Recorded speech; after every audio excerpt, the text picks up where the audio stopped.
Thank you. It's an honor to be here.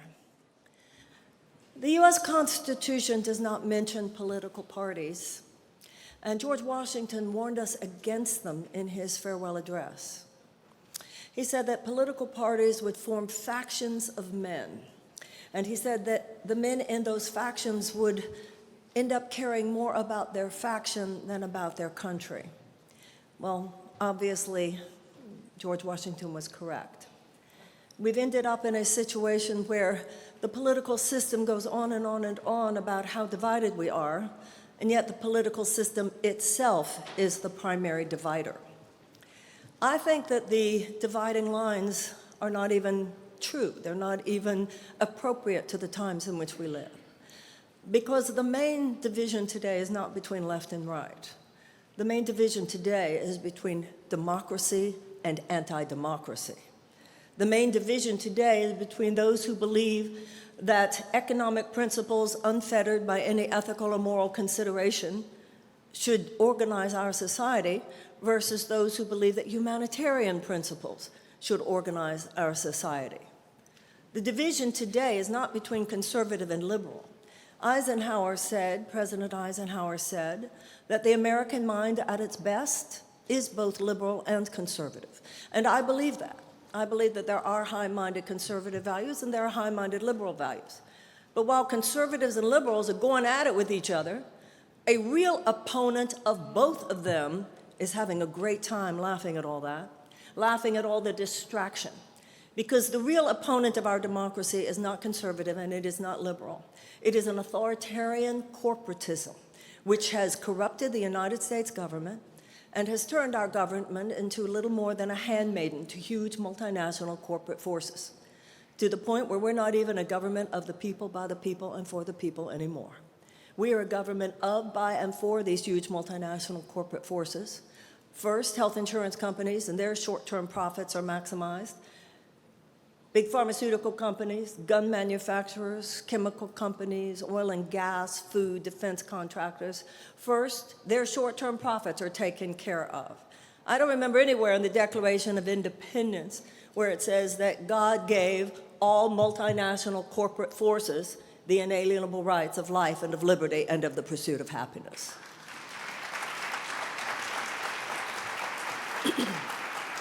And so we have a political establishment today that is so infiltrated, that has been so infected by this artificial filter, that everybody's fighting each other while the real enemy is having its way with us.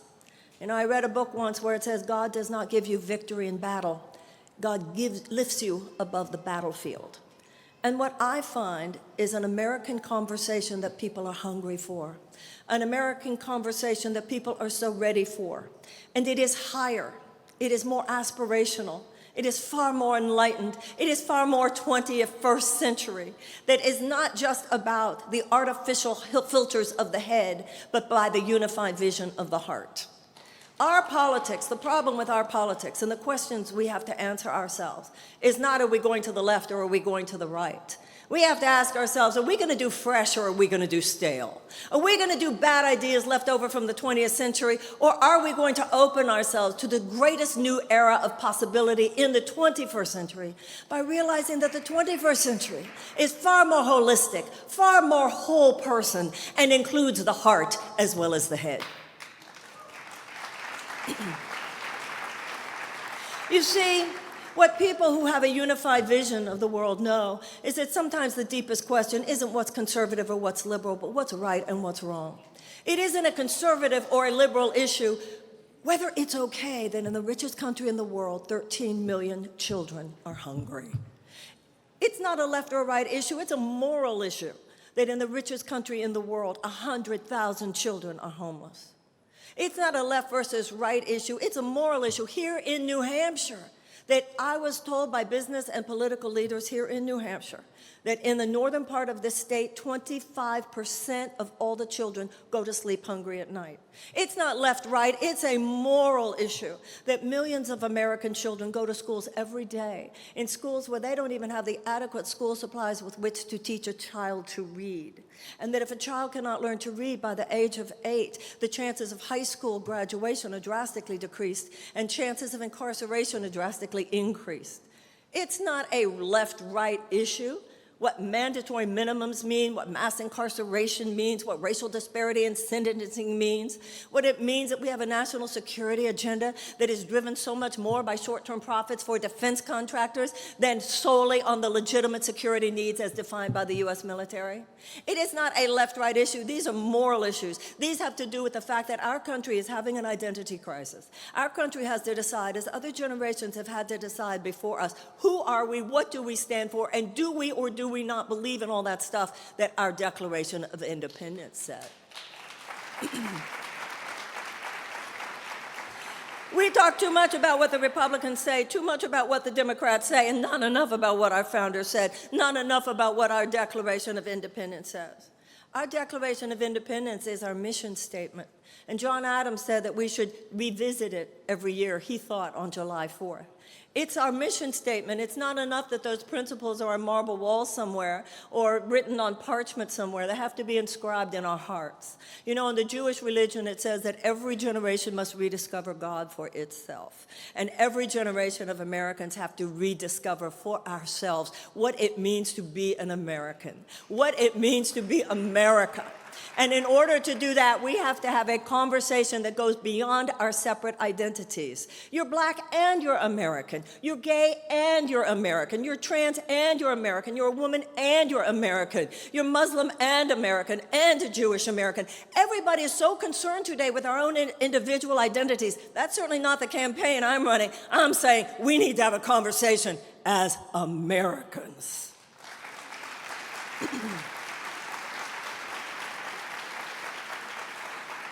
Our politics is so corrupted that it's a politics of pleasing, people pleasing. Politicians get up on stage and they've been briefed by their operatives. Well, you're in this group, so you probably want to hear this, so I'll tell you that. I've been briefed by my operatives. I know that your group wants to hear this, so I'll tell you that. I've been briefed by your operatives so that I will tell you this because I'll get you that. And then it turns the voters into poker chips. All it does is it infantilizes the American people. I'm not running that kind of campaign. I'm not here to tell you what I think you want to hear. To me, that's not leadership. Leadership is when somebody tells you what that leader really thinks we all need to know. And so I don't hold the people in such low esteem that I think that all people care about is what I want. You see, that's the supposition that a politics of divisiveness makes, that all you really care about is what pertains to you. I don't believe that. I don't believe that all you care about is what pertains to you. I believe that we need what Martin Luther King called a coalition of conscience. I believe that there is a wellspring of Americans who really do care, not just about what happens to me, but what happens to us. I don't think any person should just live for themselves, and I don't think any generation should just live for ourselves. And I believe that there are millions and millions and millions of Americans who are ready to rise to that level. There are haters in this country today, ladies and gentlemen, and they're organized and they're effective. They are racists and bigots and anti-Semites and homophobes and Islamophobes. The problem is not that there are more haters than lovers. There are far more lovers than haters. But the haters are organized today, they're effective, and they are convicted. Conviction is a force multiplier. What we need today is for the lovers to stand up. Because it's not enough, when hatred is shouting, it's not enough for love to whisper. What we need today is a new coalition of humanitarians, of lovers, of artists, of healers, of people who identify first as a mother or a father, as a parent, as a citizen.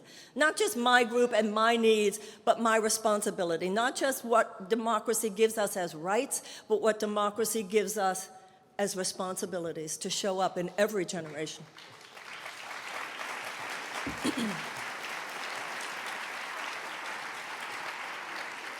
That's a higher ground.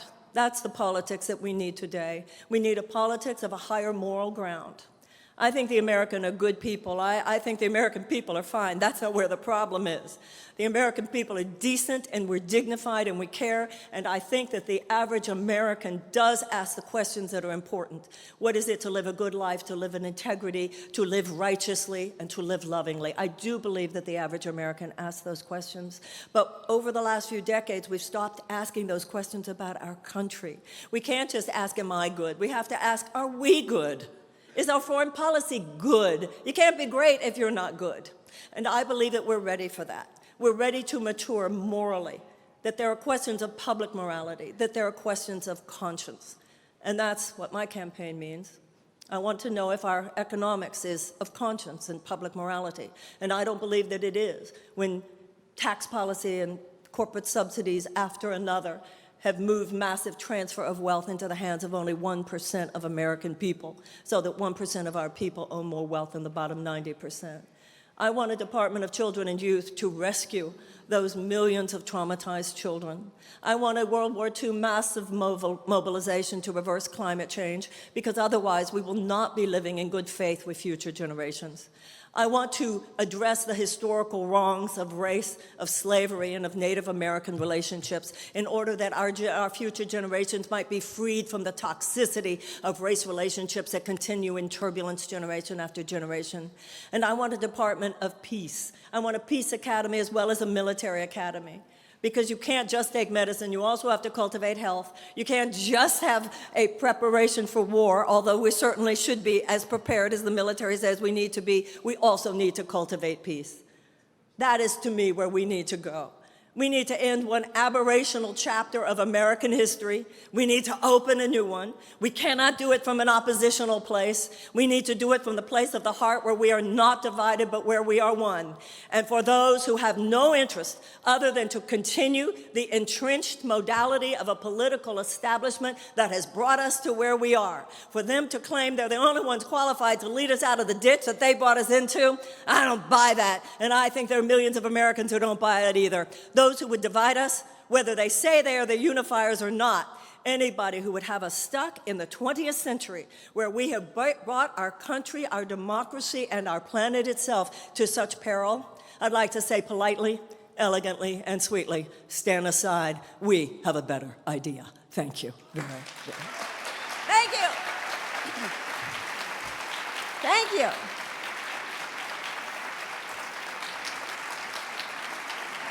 Thank you so much.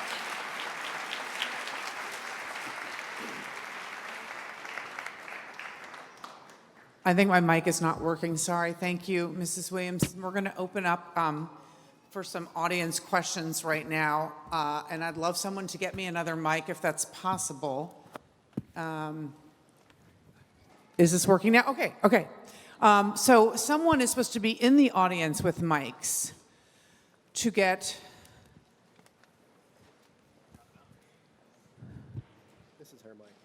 Okay, so anyone have a question for Mrs. Williamson? We have mics in 2 rows. I see a hand here, Dan.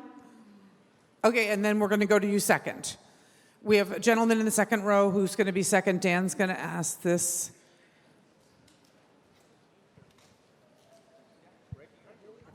Sorry. Thank you, ma'am. Okay, so if you're elected, what will you do to stop the greed and lower prescription medication prices? Okay, so if you're elected president, what will you do to stop the greed and to lower prescription drug prices? We need to get the money out of politics. Yeah. That is the cancer underlying all the other cancers. The only way for us to bite the head off that snake that is strangling us is to get the undue influence of money, particularly corporate money, dark money, out of our political system.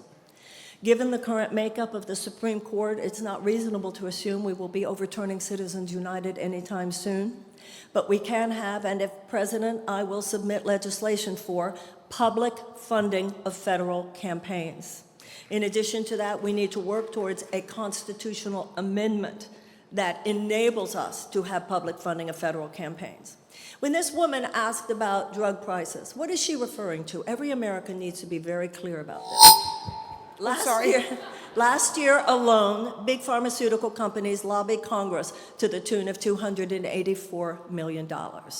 Last year alone, oil and gas lobbied Congress and assumed the White House to the tune of $125 million.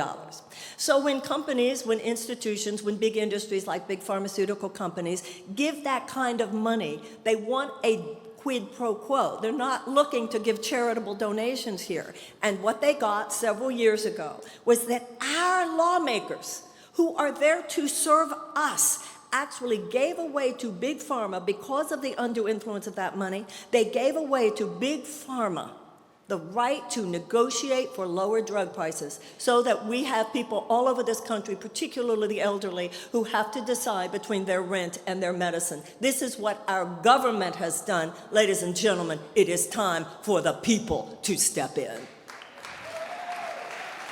Okay, second row. Yes, Ms. Williamson, if I were to give up a third of my net worth in order to help feed one of those 13 million children who are starving, provided that the government would tie the fallopian tubes of the mother, would you say I'm a good person or a bad person? I would refrain from language like that. Oh, you would you? That's part of my answer, sir. We need a nonviolent political revolution in this country, but a basic principle of nonviolence is nonviolence in our own hearts. We don't need language like good person versus bad person. So I would refrain from calling you a quote-unquote bad person. A smug, self-righteous, intolerant left-winger is no less danger to the social and emotional fabric of this country than a smug, self-righteous, intolerant right-winger. Having said that, if you said that to me and I was president, my response to you would be, not on my watch. Okay. Where is my, yes, you have the gentleman there? So, Ms. Williamson, thank you for being so concrete. Until this No Labels convention, I had only heard the airy Marianne. Nice to have that concrete. And you are invited to a series of debates that I am forming for candidates that are being locked out of by the DNC. They will be in New Hampshire starting on the 15th. Okay, I just met this gentleman. He's Mr. Stewart. He's running for president as a non-liberal Democrat, and he's invited you to a series of candidate debates in New Hampshire that are not going to be sponsored or sanctioned by the DNC. So that was a statement on a question. Thank you. Do we have? Last question. Okay, this is the last question. So I'm going to let the No Label staff. I have, if Oh, I yeah, may, go ahead. I have to go back to the fallopian tube thing. Fallopian tubes. All jokes aside, sir, in countries like China, where they actually do things like that, every American should feel horror at even the idea. And even beyond that, I don't feel the U.S. government has any right to tell anyone what to do with their body.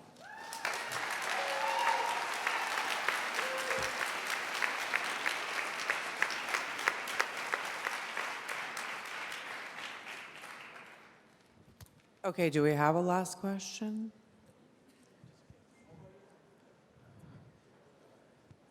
What's your Okay, but I have to have the microphone come. Staff, I think we. Oh, I'm sorry. It was already nabbed. I apologize, sir, in the front row. Yes. What's your plan on climate change? Okay, climate change. We need a World War II level mass mobilization to reverse climate change. If we do not act radically within the next 12 years, and I mentioned before that just as no person should live only for themselves, no generation should live only for itself. If we do not radically address the issue of climate change in the next 12 years, we could have within the next 15 or 20 years a level of massive social collapse unlike anything ever seen in the modern era. We could be moving towards a time when whole swaths of countries, possibly even continents, are uninhabitable because of the heat. If that land is uninhabitable because of the heat, it goes without saying that that is land where food cannot be grown. If it's uninhabitable because of the heat, if food cannot be grown there, that means people cannot live there. That means people will be leaving to go somewhere else. We already have 63 million displaced persons on this planet. That is the greatest refugee disaster and emergency since World War II. If the situation I just described to you were to continue and we were to have environmental refugees due to what I just described, this could be up to hundreds of millions of environmental refugees. We would have massive food shortages. We would have economic collapse. We would be dealing with a level of civilization catastrophe unlike anything we have known. We need to sequester the carbon. We need to reforest. We need to develop and invest in clean energy sources, replace power grids, etc. And we're going to have to deal with the animal factory farming, because even if we did everything else I mentioned, but without that, we would have the nitrous oxide and the methane gas so great that that alone would cause the problem. When I say we need a massive World War II level enrollment, remember, we didn't fight World War II with Democrats fighting Republicans. And we need to remember that many of the industries that have done the full-scale industrial harm to the earth are now needed to do full-scale industrial repair. We have to give respect and acknowledgement to the fact that we would not have been able to fight World War II without fossil fuels. The issue is that was then and this is now. As president, it would be very, very important to me that this just transition, which we must make from a dirty economy to a clean economy, is done so carefully. This is like a massive ship we need to turn around in this country. We need change, but the change needs to be undertaken under the direction of someone who understands we need change, but not chaos.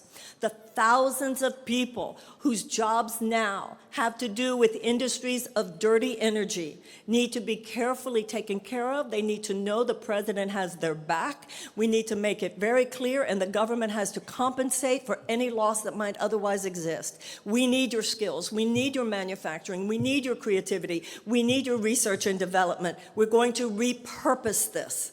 This is not just a matter of policy. This is a matter of the consciousness of the president, who understands that there are psychological and emotional elements to the kind of change that we must undertake, and is as prepared to deal with that aspect of the change, the internal aspects of the change, as much as the external aspects of the change. We can do this, but we can do it carefully. In fact, I'll tell you one last thing about that. Americans are hardwired for great things. Americans aren't hardwired for little things. We're hardwired for great things. And Winston Churchill once said, you can always count on Americans to do the right thing after we have tried every other option.